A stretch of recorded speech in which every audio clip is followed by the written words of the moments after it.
it's hard for us humans to make any kind of clean predictions about highly nonlinear dynamical systems. But again, to your point, we might be very surprised what classical learning systems might be able to do about even fluid. Yes, exactly. I mean, fluid dynamics, Navier-Stokes equations, these are traditionally thought of as very, very difficult, intractable kind of problems to do on classical systems. They take enormous amounts of compute, weather prediction systems, these kind of things all involve fluid dynamics calculations. And but again, if you look at something like VO, our video generation model, it can model liquids quite well, surprisingly well, and materials, specular lighting. I love the ones where, there's people who generate videos where there's like clear liquids going through hydraulic presses and then it's being squeezed out. I used to write physics engines and graphics engines in my early days in gaming, and I know it's just so painstakingly hard to build programs that can do that. And yet somehow these systems are, reverse engineering from just watching YouTube videos. So presumably what's happening is it's extracting some underlying structure around how these materials behave. So perhaps there is some kind of lower dimensional manifold that can be learned if we actually fully understood what's going on under the hood. That's maybe true of most of reality. Yeah, I've been continuously, precisely by this aspect of VO3. I think a lot of people highlight different aspects, including the comedic and the meme and all that kind of stuff. And then the ultra realistic ability to capture humans in a really nice way that's compelling and feels close to reality, and then combine that with native audio. All of those are marvelous things about VO3, but exactly the thing you're mentioning, which is the physics. Yeah. It's not perfect, but it's pretty damn good. And then the really interesting scientific question is, what is it understanding about our world in order to be able to do that? Because of the cynical take with the diffusion models, there's no way it understands anything. But it seems, I don't think you can generate that kind of video without understanding. And then our own philosophical notion of what it means to understand then is like brought to the surface. Like, to what degree do you think VO3 understands our world?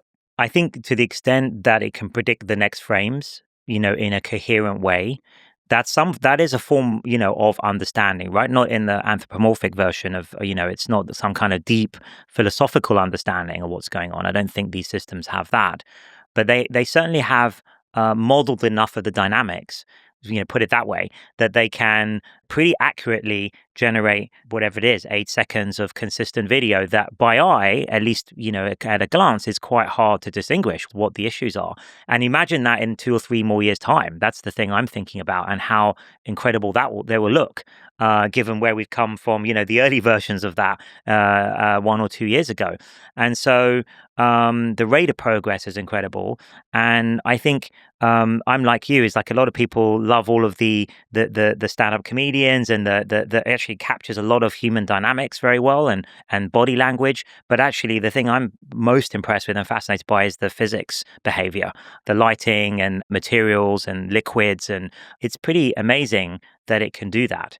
And I think that shows that it has some notion of at least intuitive physics, right?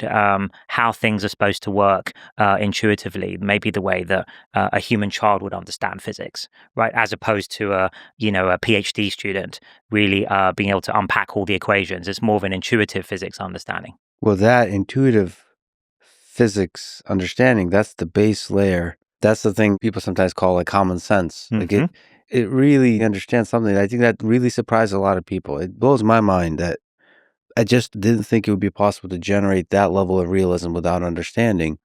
There's this notion that you can only understand the physical world by having an embodied AI system, a robot that interacts with that world. That's the only way to construct an understanding of that world. Yeah.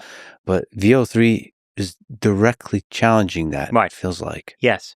And it's very interesting, even if you were to ask me 5-10 years ago, I would have said, even though I was immersed in all of this, I would have said, well, yeah, you probably need to understand intuitive physics. Like if I push this off the table, this glass, it will maybe shatter, and the liquid will spill out, right? So we know all of these things.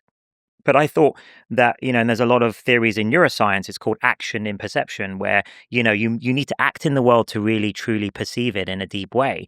And there was a lot of theories about you'd need embodied intelligence or robotics or something, or maybe at least simulated action, so that you would understand things like intuitive physics. But it seems like you can understand it through passive observation, which is pretty surprising to me. And again, I think hints at something underlying about the nature of reality, in my opinion, beyond just the cool videos that it generates. And of course, there's next stages is maybe even making those videos interactive, so one can actually step into them and move around them, which would be really mind blowing, especially given my games background. So you can imagine, and then I think we're starting to get towards what I would call a world model, a model of how the world works, the mechanics of the world, the physics of the world, and the things in that world. And of course, that's what you would need for a true AGI system.